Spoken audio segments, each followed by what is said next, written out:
नीचे ये प्रक्रिया लिखने के बाद नीचे प्रक्रिया लिख ली ना सभी ने। नीचे लाइन छोड़ के, कोई बात नहीं बेटा, नीचे लाइन छोड़ के एरो लगा के और लिखो हानि।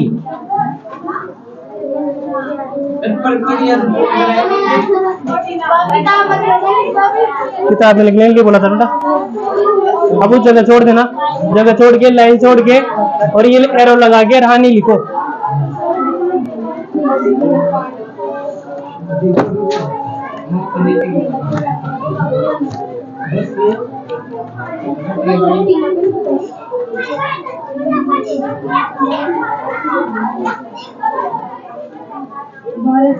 लिखो यह वृक्ष के समान, हाँ, यह वृक्ष के समान, यह वृक्ष के समान कार्य करता है, लेकिन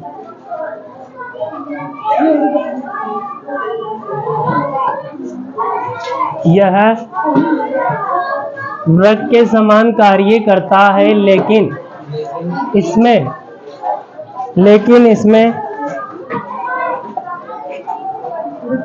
अवशोषण नहीं होता है,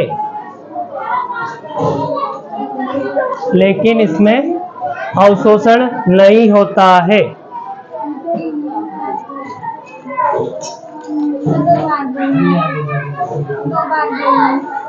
या वापस बोलो क्या लिखवाया था? हाँ, ये वृक्ष के समान कार्य करता है, लेकिन इसमें अवशोषण नहीं होता है। लिख लिया। अब ग्रीन पेन से कितने नंबर की हेडिंग हो गई थी अपने? इतना हो गया। एफ डालो, एफ डालो। पादपों में उत्सर्जन, आवाज मत करो। पादपों में उत्सर्जन,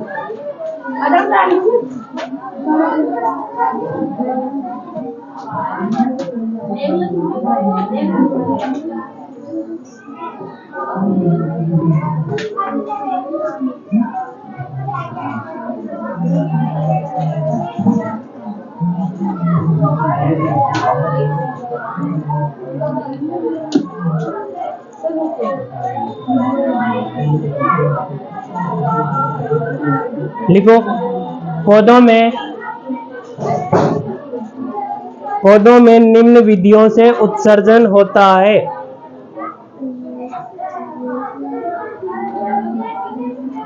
पौधों में निम्न विधियों से उत्सर्जन होता है। उत्सर्जन किसे कहते हैं?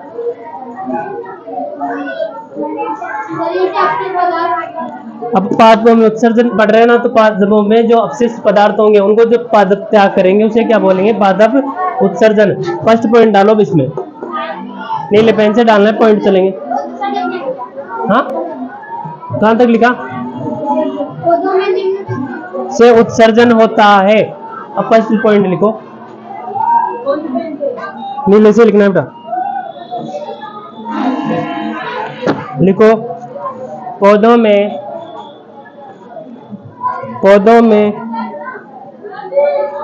O2 व CO2, पौधों में O2 व CO2 को रंध्रों से त्यागा जाता है।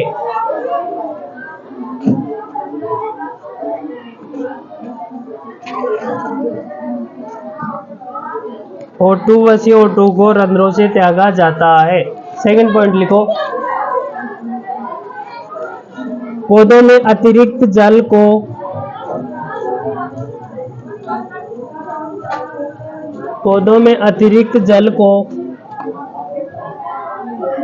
वाष्पोत्सर्जन, पौधों में अतिरिक्त जल को वाष्पोत्सर्जन से त्यागा जाता है।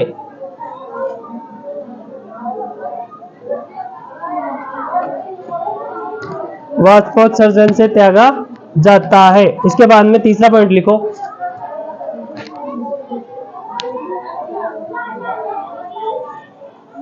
कुछ अपशिष्ट पदार्थ मृदा में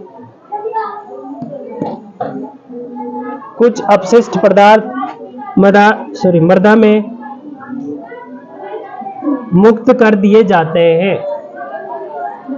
मृदा में मुक्त कर दिए जाते हैं। चौथा पॉइंट लिखो, कुछ अपशिष्ट पदार्थों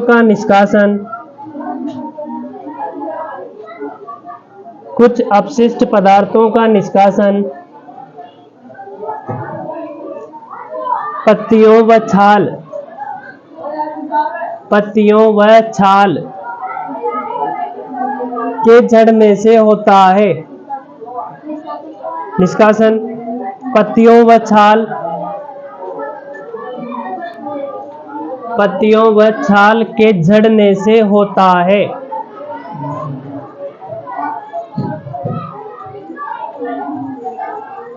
पांचवा पॉइंट लिखो, कुछ अपशिष्ट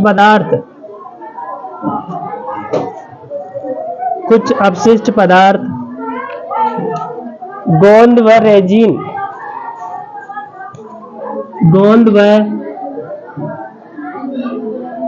रेजिन के रूप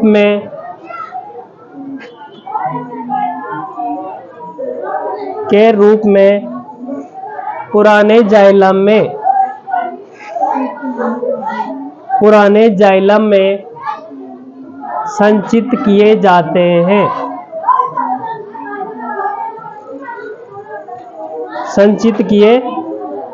हैं।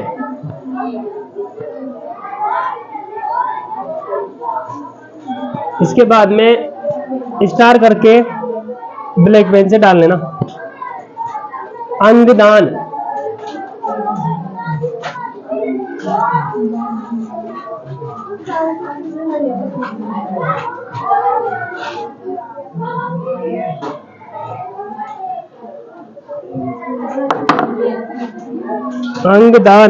डाल लिया क्या? अंगदान लिख लिया। इसके अंदर लिखो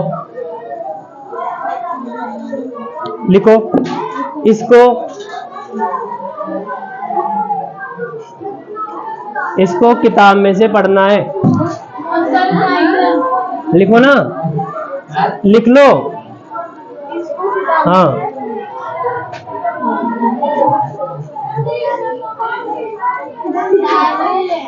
क्या हुआ? हाँ लिखना है, मजाक थोड़ी कर रहा हूँ, पागल हो। लिखो, इसको किताब में से पढ़ना है। लिख लिया बेटा? इधर देखो, अंगदान कब किया जाता है? अंगदान जब किया जाता है जब किसी व्यक्ति को किसी का गुर्दा खराब हो गया। गुर्दा किसे बोलते हैं अपन? वृक्क को। तो एक किडनी निकाल के जिस व्यक्ति को आवश्यकता है, जिसकी किडनी खराब हो गई, तो उसको क्या कर सकता है? वो दान कर सकता है। तो इस प्रकार से अपने अंगों का क्या करता है? दान करता है। तो उसे अपन क्या बोलते हैं? अंगदान बोलते हैं। छोटा सा पैराग्राफ इसके अंदर, वो पढ़ लेना, मैं पढ़ के बता देता हूँ एक बार। पेज नंबर निकालो बेटा, 124। विचार करें, ये कॉलम के अंदर है ना, अंगदान।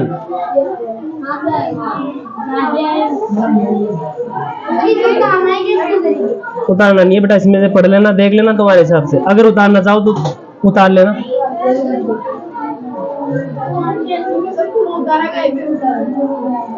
मैं लिखोगे फिर? लिखो चलो, उसको काट लो। लिखो, काट लो बेटा, कोई दिक्कत नहीं है। लिखो, अब जल्दी जल्दी लिखो फिर। अंगदान एक उदार कार्य है।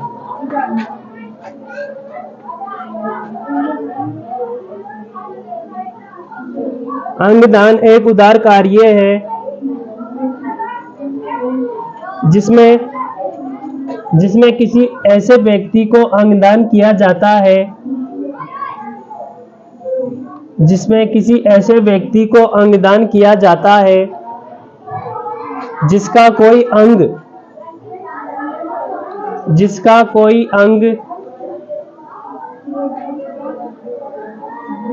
ठीक से कार्य न कर रहा हो, जिसका कोई अंग ठीक से कार्य न कर रहा हो।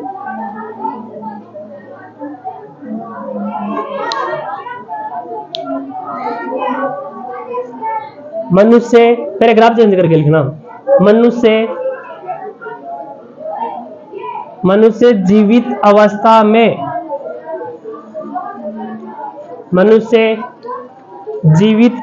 में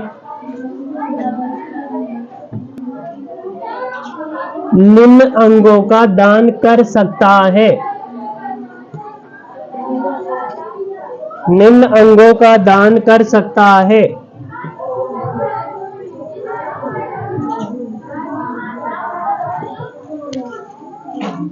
आगे लिख लो एरो लगा के, कॉर्निया, कोमा, गुर्दे, कोमा,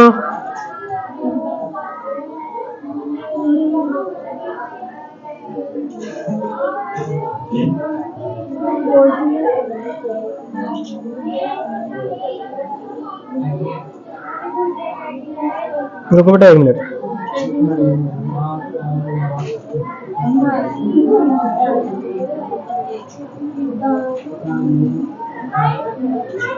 यकृत,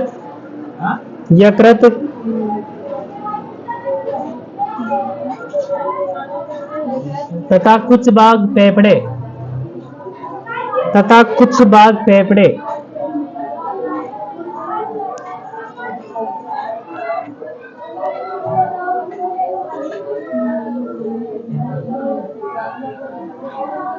10 खूब इतना नहीं। इधर देखो बेटा,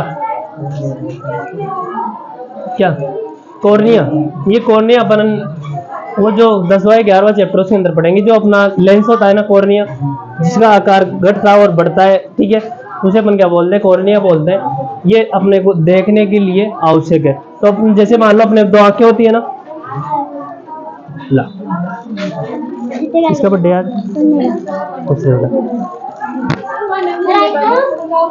तेरा भी है क्या सभी को देगा, सभी को देते हैं क्या? दे चल जल्दी, मैं तो नहीं खिलाऊं।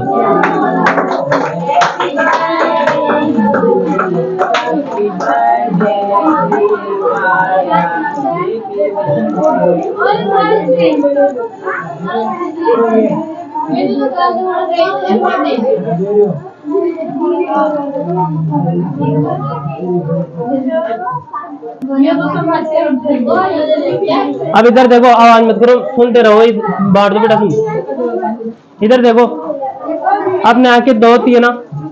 अब अगर किसी व्यक्ति को अंधा है तो उसको अपन अंगदान करना चाहते हैं, तो उनमें से अगर एक दांत आंख दे देंगे जीवित अवस्था में, तो भी अपन एक से देख लेंगे।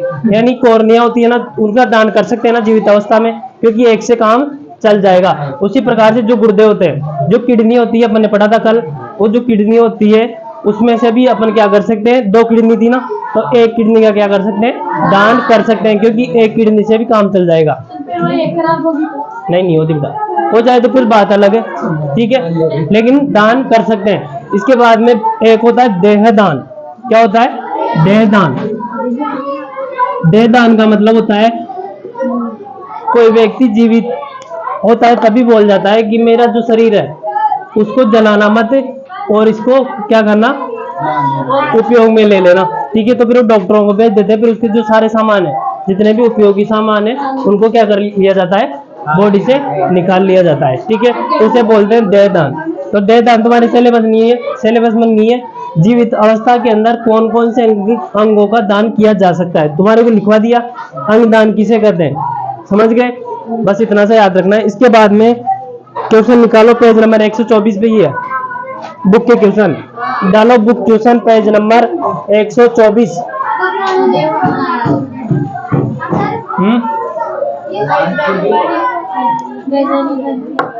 हाँ व्रकाणु नेफ्रॉन।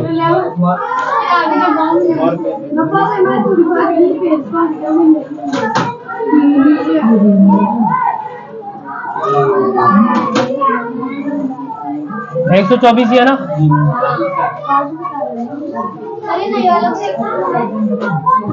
हाँ उस नए वाले में उसके हिसाब से डाल देना।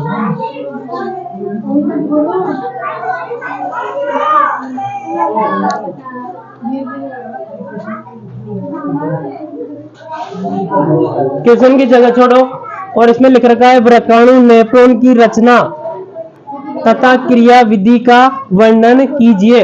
अब इसमें रचना का मतलब है नेफ्रॉन के कितने भाग होते हैं, मैंने लिखवाया था ना मेलविगी कोश और नलिका, वो दो लिखवाया था ना, वो दोनों के बारे में समझाना है भाई, इसके कौन कौन से भाग होते हैं पहले तो वो समझाने के बाद इसका डायग्राम बनाना है। किसका? नेफ्रॉन का जो कल बनाए थे अपन, वो बनाने के बाद इसकी क्रियाविधि लिखनी है। जो 3 चरणों थी ना मूत्र का निर्माण 3 लिखवाई थी ना, वो तीनों भी इसी के अंदर लिखना है। ठीक है, तो घर से करना है, देख लो तुम्हारे हिसाब से।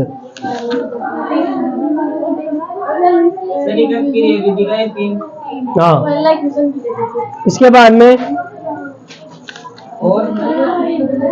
क्वेश्चन नंबर 2 क्रियाविधि। पहले तो ये समझाना है कि नेफ्रॉन के 2 भाग होते हैं, एक तो होता है मेलविगी कोश और एक क्या होता है स्रावी नलिका। ये दोनों लिखना है, फिर उनके कौन कौन से भाग होते हैं वो लिख के फिर डायग्राम बनाना है। डायग्राम के बाद में नेफ्रॉन की क्रियाविधि लिखनी है। हाँ सारा इसमें ही है। इसके बाद में क्वेश्चन कौन सा देखने दो मेरे को। ऐसे लिखना है, ये प्रत्येक नेफ्रॉन के 2 भाग होते हैं ना, ऐसे यहाँ से लिख लेना। फिर मेलविगी कोश और स्रावी नलिका, इन दोनों को समझा के फिर डायग्राम बना लेना। फिर डायग्राम के बाद में क्रियाविधि की तो पूरी आएगी। ये ना नेफ्रॉन उत्सर्जन की क्रियाविधि सी वाला पॉइंट। हाँ क्रियाविधि पूछ रहा है ना। हाँ ये तीनों पॉइंट लिखना है बस, सी पूरा पॉइंट करना है। ठीक है, हाँ डी वाला नहीं। इसके बाद में क्वेश्चन नंबर 2 आवाज मत करो, अरे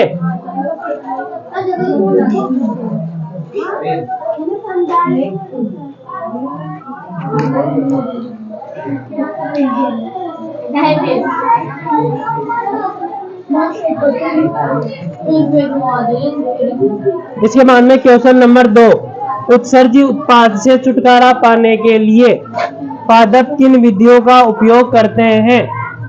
अभी लिखवाया था ना पादपों में उत्सर्जन, उसमें ओटो और CO2 का रंध्रों द्वारा होता है, लिखवाया था ना, वो लिख देना उसमें पॉइंट।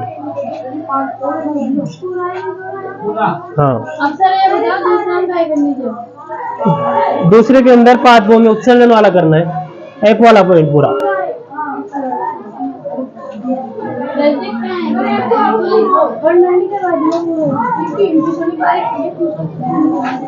बढ़िया बात है, तुम्हारे को वापस याद भी हो जाएंगे। इसके बाद में क्वेश्चन नंबर 3 मूत्र बनने की मात्रा का नियमन किस प्रकार होता है, इसके अंदर करना है डी वाला पॉइंट। हाँ डी डी डी हाँ छोटा ही है वो कर रहा है। तीसरे में डी।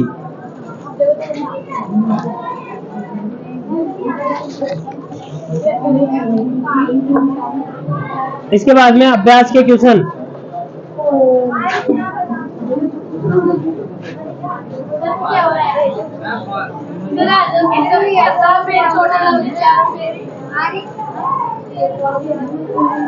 अभ्यास ये क्वेश्चन करवाता हूँ ना मैं, रब में कर लिया करो, इस जगह छोड़ने से बढ़िया आराम से घर पे बैठ के करा करो। फिर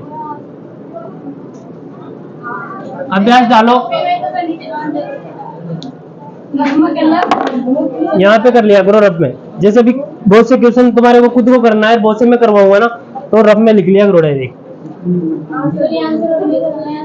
लिखो, ये अभ्यास का प्रथम क्वेश्चन है ना, मनुष्य में वृक्क एक तंत्र का भाग है जो संबंधित है।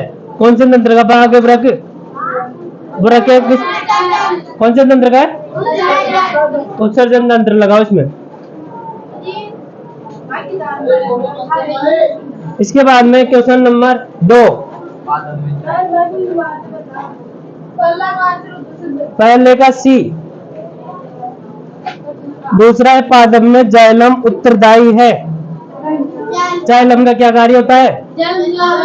जल का वहन। लगा लो इसमें ए।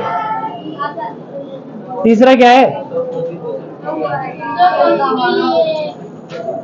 स्वपोषी पोषण के लिए आवश्यक है। उपरोक्त सभी लगाओ, उपरोक्त सभी डी वाला।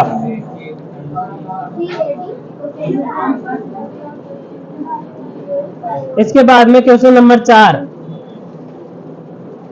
पाइरूवेट के विखंडन से यह कार्बन डाइऑक्साइड जल तथा ऊर्जा देता है और यह क्रिया होती है। माइटोकॉन्ड्रिया लगाओ। इसके बाद में क्वेश्चन नंबर 5, हमारे शरीर में वसा का पाचन कैसे होता है? यह प्रक्रम कहाँ होता है? ये तुम्हारे को करना है। वसा का पाचन कहाँ पे होता है? लिखवाया था मैंने, पाचन के अंदर, ग्रहणी के अंदर होता है, लिखवाया था ना, वो करना है तुम्हारे को इसके अंदर। इसके बाद में क्वेश्चन नंबर 6, भोजन के पाचन में लार की क्या भूमिका है? लार के कार्य लिखवाए थे ना, वो करना है। इसके बाद में क्वेश्चन नंबर 7, स्वपोषी पोषण के लिए आवश्यक परिस्थितियां कौन सी है और उनके कौन सी आवश्यक परिस्थितियां और उनके उपोत्पाद क्या है? उपोत्पाद का मतलब होता है बेटा उप उत्पाद। जो प्रकाश संश्लेषण हुआ था ना, उसके अंदर प्रमुख जो उत्पाद था वो क्या था? ग्लूकोज, कार्बोहाइड्रेट, जो उसका भोजन बन रहा था। उसके अतिरिक्त 2 चीजें और बन रही थी ना उसमें, क्या क्या? जल और CO2। जल और नहीं, O2 बन रहा था बेटा, ऑक्सीजन बन रही थी, CO2 नहीं बन रही थी इसमें, क्योंकि जो पेड़ पौधे होते हैं वो O2 का उत्सर्जन करते हैं। अभिक्रिया करने के लिए जल और कार्बन डाइऑक्साइड की आवश्यकता थी उसके अंदर। उसके बाद में जो बना था, क्या बना था? एक ग्लूकोज बना था, एक ऑक्सीजन बना था और एक जल बना था। तो उसमें से मुख्य उत्पाद तो क्या है? अपना प्रमुख उत्पाद तो क्या है? कार्बोहाइड्रेट। क्या है? कार्बोहाइड्रेट। उसके बाद में दो बच रहे हैं, कौन कौन से? ऑक्सीजन और जल। वो क्या है? अपने उपोत्पाद। और इसके लिए आवश्यक परिस्थितियां कौन कौन सी है? 4 चीजें बताई थी मैंने। ये चारों चीजें अगर नहीं होगी तो प्रकाश संश्लेषण क्रिया नहीं होगी, बताया था ना। लिखो इसका, मैं लिखो 7वें का। स्वपोषी पोषण के लिए 7वां,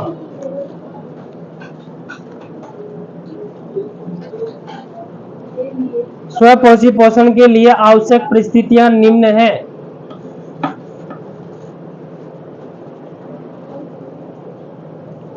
स्वपोषी पोषण के लिए आवश्यक परिस्थितियां निम्न है। फर्स्ट लिख लो सामने, कार्बन डाइऑक्साइड,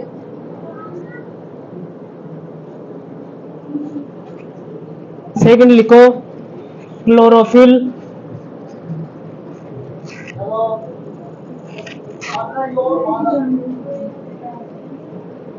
तीसरा लिखो सूर्य का प्रकाश, और चौथा क्या है? जल। ये चारों होगी तभी क्या होगा? प्रकाश संश्लेषण होगा। और ये होने के बाद क्या क्या बनेंगे? क्या क्या बनेंगे?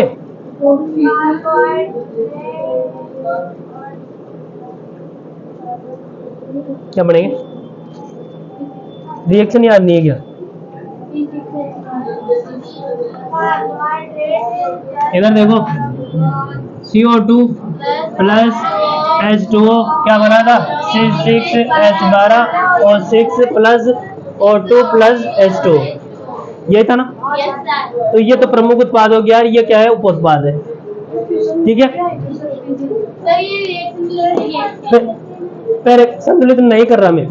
इसके बाद में पैराग्राफ चेंज करके लिखो बेटा। ये नहीं लिखना है, लिखो पैराग्राफ चेंज करके। और इस क्रिया में, इस क्रिया के और इस क्रिया के प्रमुख उत्पाद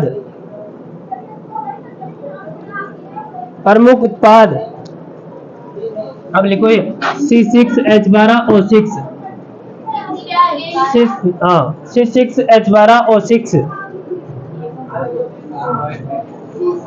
C6H12O6 ब्रैकेट में लिख लो ग्लूकोज तथा ब्रैकेट बंद करके तथा उपोत्पाद क्वेश्चन देख लिया करो ना। तथा उपोत्पाद जल व ऑक्सीजन है। जल व ऑक्सीजन है।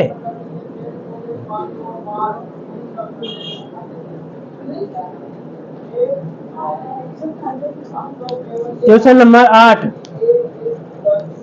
वायवीय तथा अवायवीय श्वसन में क्या अंतर है? लिखवा दिया था ना। ये करना है। कुछ जीवों के नाम लिखिए जिनमें अवायवीय श्वसन होता है। एक ही लिखवाया था ना। कौन सा लिखवाया था?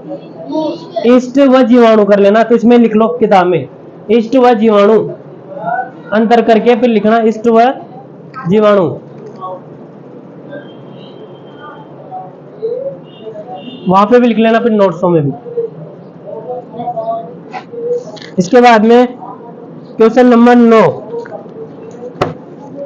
गैसों के अधिकतम विनिमय के लिए कुपिकाएं किस प्रकार अभिकल्पित है? कुपिकाएं कहां पे पाई जाती है? कौन से तंत्र में पढ़े थे अपन? श्वसन तंत्र के अंदर। इसका आंसर लिखो। कुपिकाएं 90 का आंसर लिखो। कुपिकाएं फेफड़ों में उपस्थित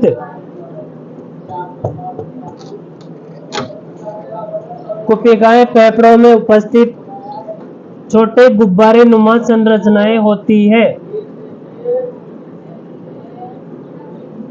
छोटे गुब्बारे नुमा संरचनाएं होती है। कुपिकाओं में गैसों का विनिमय होता है। कुपिकाओं में गैसों का विनिमय होता है। प्रत्येक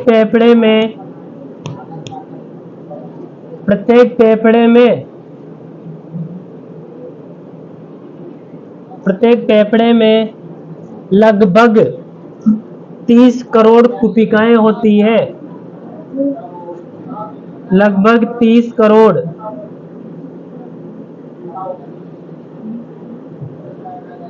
कुपिकाएं होती है। कुपिकाओं का आंतरिक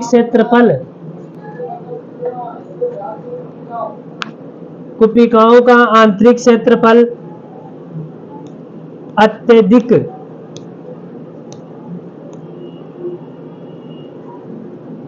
ब्रैकेट में लिखो 80 से 100 वर्ग मीटर। 80 से 100 वर्ग मीटर होता है। ब्रैकेट बंद करके होता है। इसके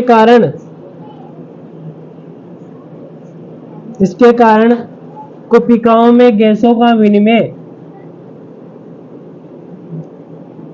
अधिक दक्षता पूर्वक होता है।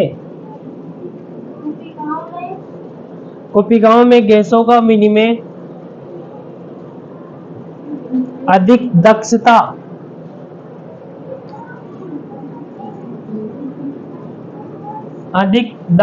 पूर्वक होता है।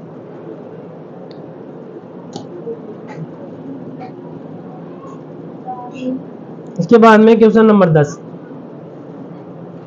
हमारे शरीर में हीमोग्लोबिन की कमी के क्या परिणाम हो सकते हैं? नहीं लिखवाया था ना मैंने, तो यहाँ पे लिखवा देता हूँ। लिखो आंसर। लिखो फर्स्ट,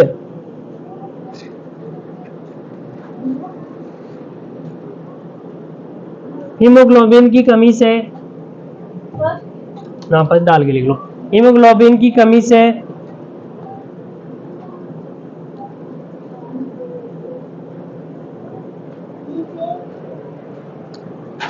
एनीमिया,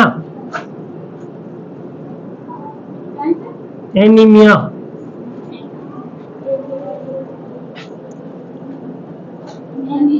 एनीमिया ब्रैकेट में लिख लो ये।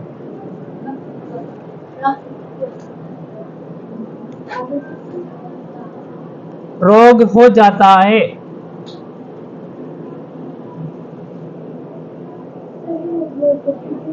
बेटा एनीमिया, अरे इसके अंदर शरीर पे अगर आप हीमोग्लोबिन की कमी हो जाती है तो अपना जो पूरी बॉडी क्या हो जाती है, पीला पीला हो जाता है। ठीक है, ऑक्सीजन की कमी हो जाती है बॉडी के अंदर, क्योंकि ऑक्सीजन का परिवहन कौन करता है?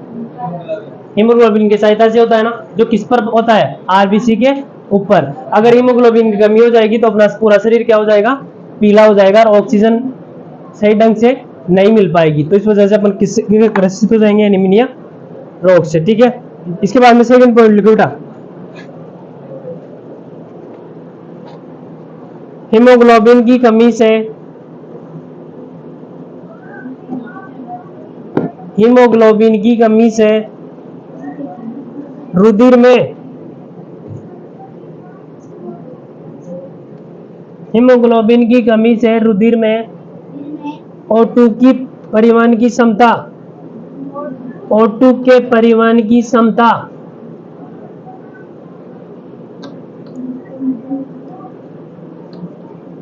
O2 के परिवहन की क्षमता कम हो जाती है।